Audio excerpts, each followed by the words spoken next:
O próximo parâmetro que nós vamos definir aqui na nossa programação vai ser a definição das estratégias de usinagem que a gente tem aqui no Cimatron, onde a primeira estratégia de trabalho de programação que a gente vai ver vai ser a usinagem com a tecnologia de desbaste espiral, onde nós vamos ver a caracterização dos parâmetros de movimentação, a seleção das ferramentas de usinagem, a definição dos parâmetros de máquina e a definição da nossa geometria de usinagem.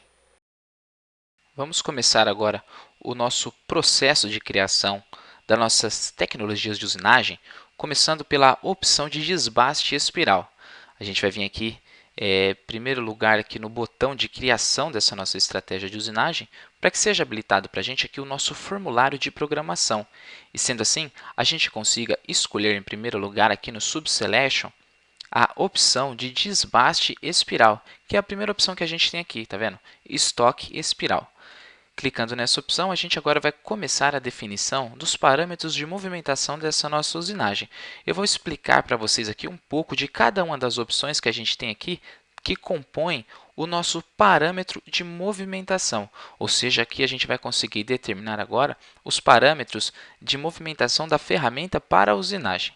O primeiro ponto que a gente vai determinar é a aproximação e retração da nossa ferramenta, ou seja, aqui, como mostra na nossa figura, a gente vai determinar os pontos de aproximação e retração dessa ferramenta, seja ele por meio de raios ou linhas retas.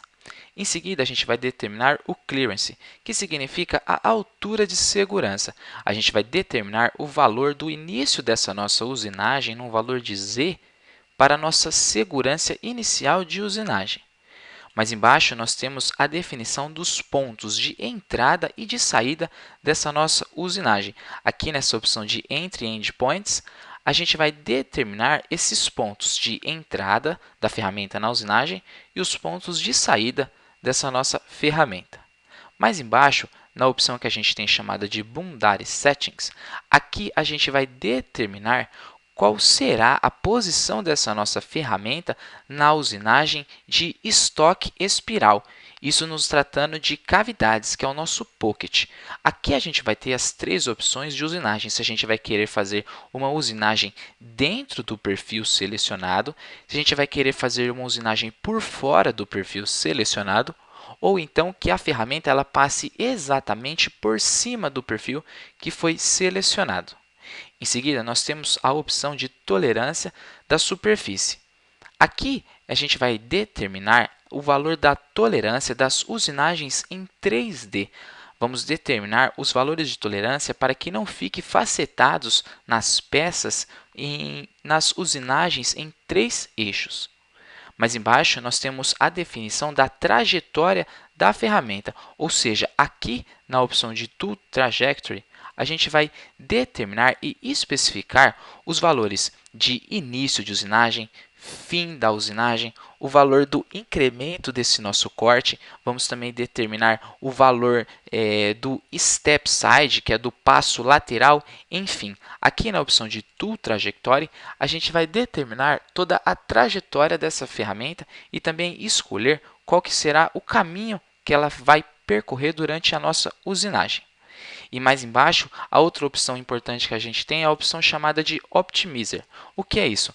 Nas usinagens em 3D, que não é o nosso caso, habilitando essa opção de otimizar a usinagem, o software Cimatron vai fazer com que a ferramenta evite dar passos no vazio, ou seja, ela vai otimizar todo o caminho que a ferramenta deverá andar durante a usinagem 3D.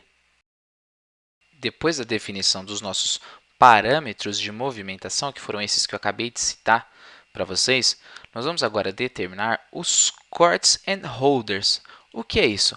Aqui a gente vai determinar as ferramentas e a fixação dessa nossa ferramenta na usinagem.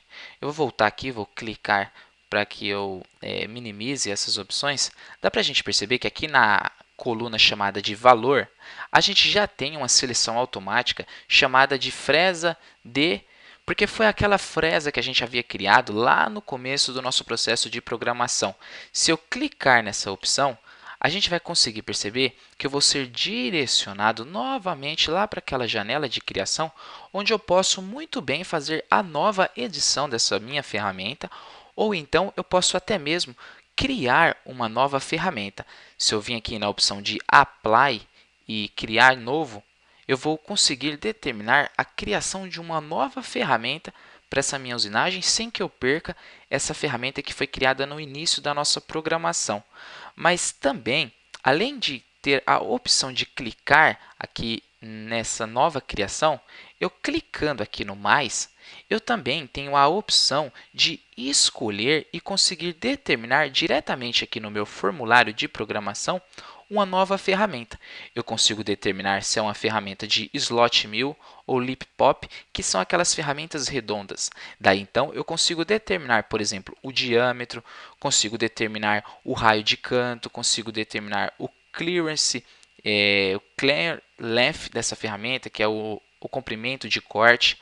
Ou seja, eu posso determinar essa minha ferramenta tanto vindo aqui direto por este meu formulário, ou então, que é o mais aconselhável, eu posso vir novamente clicar no botão aqui ao lado, na minha coluna de valor, e conseguir determinar uma nova ferramenta, ou então editar aquela ferramenta que a gente criou no início do nosso processo de programação. E ao fim dessa edição ou dessa criação, essa será a ferramenta que será utilizada na programação e na usinagem desta operação que nós estamos criando. Depois da definição e a escolha da fresa utilizada na usinagem do suporte da sua fixação, a gente agora vai definir os parâmetros de máquina. Aqui nessa outra opção, que é a opção de baixo, parâmetros de máquina, Machine Parameters, a gente vai determinar os parâmetros dessa nossa usinagem e os valores que representam a nossa máquina. Ou seja, a gente vai ter que determinar o valor de VC, que é a velocidade de corte. Mais embaixo, nós vamos determinar a opção do giro do nosso eixo árvore, que é o chamado spin. Depois, nós vamos determinar o valor do avanço dessa nossa usinagem, sempre em milímetros por minuto, esse avanço de usinagem. Mais embaixo, nós temos a opção de determinação da movimentação no vazio, ou seja, sempre quando partir de uma cavidade para outra, qual que será o parâmetro de movimentação que a gente vai aplicar. A gente sempre vai deixar na opção Rapid, ou seja, ele vai executar uma movimentação em G0. A gente poderia também utilizar a opção Feed, porque aí essa movimentação no vazio seria com avanço programado. Em seguida, nós temos a opção chamada de Plugged Feed, ou seja, qual que é o avanço de descida dessa nossa usinagem. Quantos por cento do valor do avanço programado a gente vai querer que aplique na descida. Em seguida, temos o valor também desse passo lateral. Quantos por cento do valor do avanço programado a gente vai querer que se aplique na movimentação lateral dessa nossa usinagem. Mais embaixo, temos a opção chamada de Enable Current Compensation. O que é isso? Se a gente habilitar essa opção, automaticamente o nosso software vai fazer a compensação de raio dessa nossa ferramenta durante a nossa usinagem.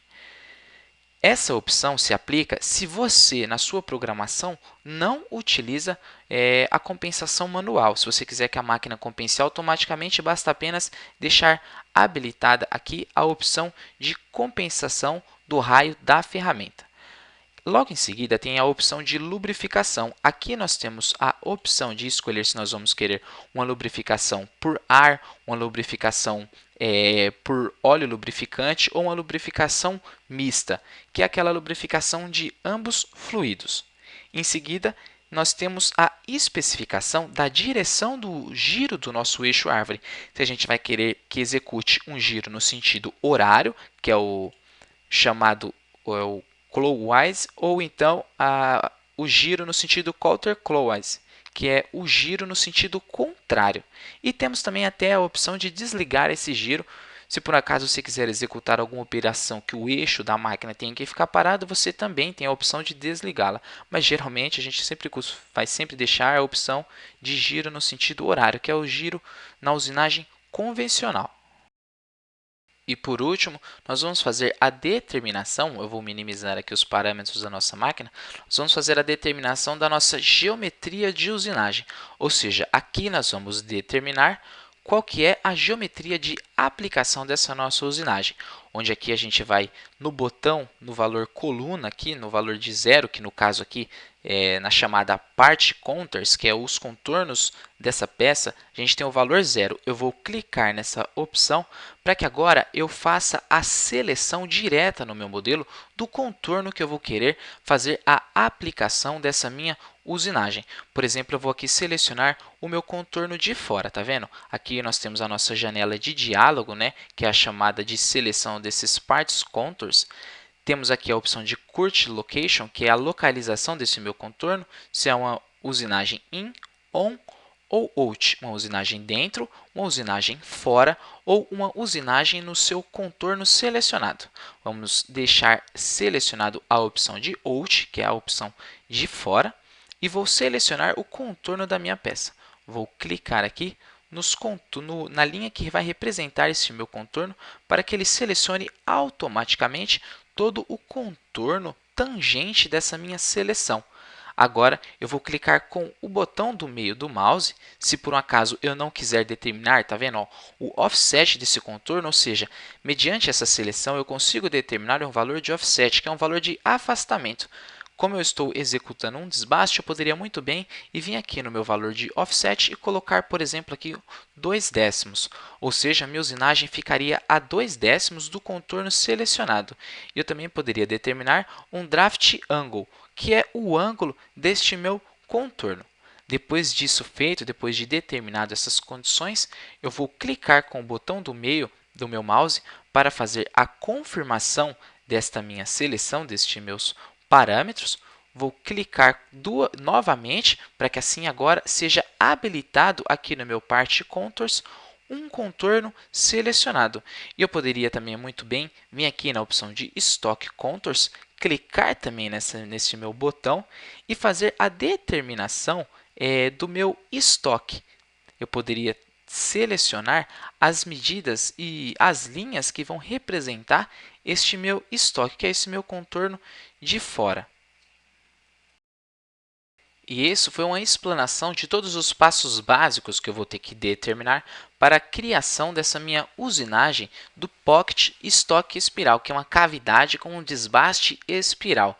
Vou ter que determinar os parâmetros de movimentação dessa minha ferramenta, especificar a escolha da ferramenta de corte e do suporte de fixação, determinar os parâmetros de máquina, que são os valores de avanço, rotação, ou seja, os valores que são relevantes para a sua máquina, e a determinação da minha geometria de usinagem, onde eu vou escolher o contorno que vai representar essa minha usinagem e a escolha dos contornos que vão representar o meu material estoque, que é o material em bruto. Sendo assim, depois de definido todos esses passos corretamente, eu já tenho concluído a minha operação de usinagem com a tecnologia de desbaste espiral.